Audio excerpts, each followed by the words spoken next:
It's your second time at the Olympics, Natalya. It's your first, so congratulations on that. You're the first Irish athlete to compete at Olympic level in the modern pentathlon. Now, for people who don't know, what are the disciplines? How much do you have to do? Explain. There's 5 sports that make up the modern pentathlon. You start in the morning with the fencing, do that for about 3 hours, and then you move on to swimming, where you do 200 metres freestyle.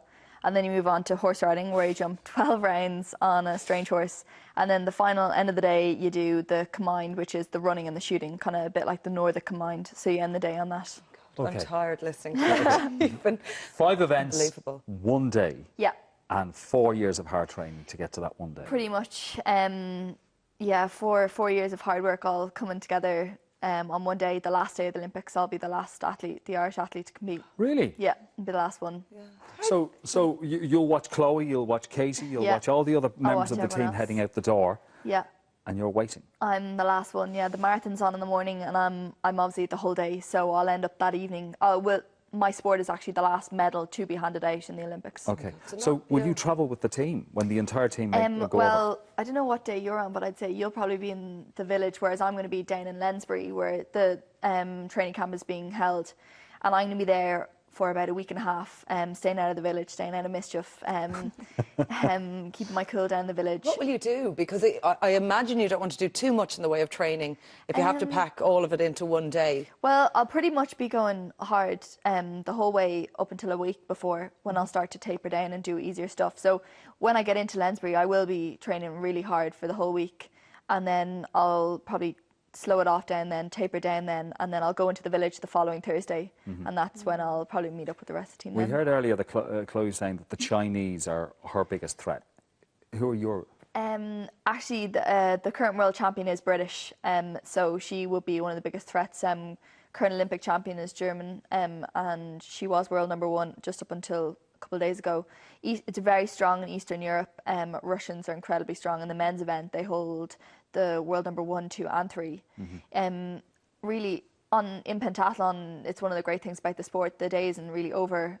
Like, the winner isn't crowned until the very last event. Like, you can't just win it from doing phenomenal in the fence. You got to hold yourself across 5 different sports. Yeah, and it strikes me when it comes to 5 different sports. I mean, usually people excel at one sport or another, and they pick it up in school, or you know, there's a local club and they get involved. You chose to do 5 sports.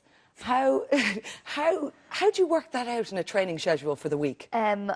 It's difficult. It's taken a bit of trial and error. I'm lucky to work with the Institute of Sport and the Olympic Council and the Sports Council, and there's a lot of people in there who are like the background team, the team really that has helped me qualified.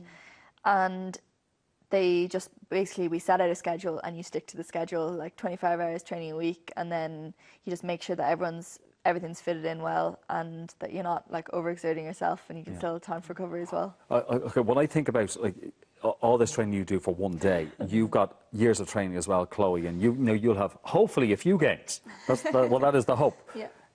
When it's down to 1 day, are you nervous about picking up a cold? Are you nervous about, you know?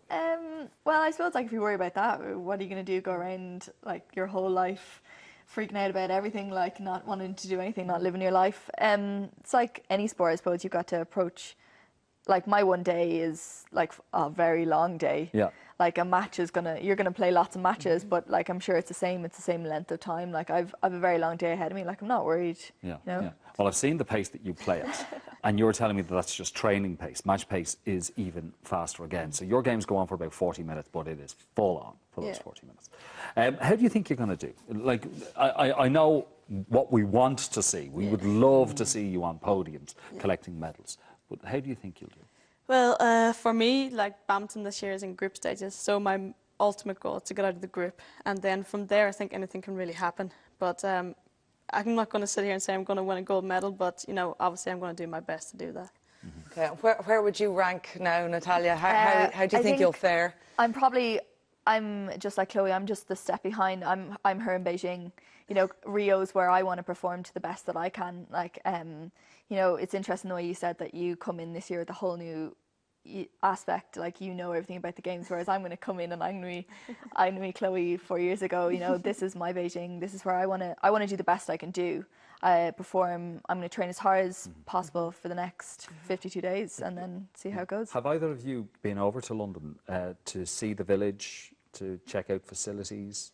I've been there for the World's Badminton in August just past, and it was the exact same venue as the badminton's going to be in London, so I know where I'm going to play and I know exactly what's going to be like. But as for the village, I haven't been there, and I'm also going to Lanesbury for a week before. But so you might bump into each other. Yeah, I imagine quite a bit. And share notes and share stories as well. I'm sure you can give her a few tips from the experience you've got at Beijing and previous Olympics. Listen, the very best of luck to both of you. Fingers, toes, everything crossed. We just hope you do so well. So thank you both for coming in today, and we'll see you again on the big screen. Thanks. Thank you. Thank you.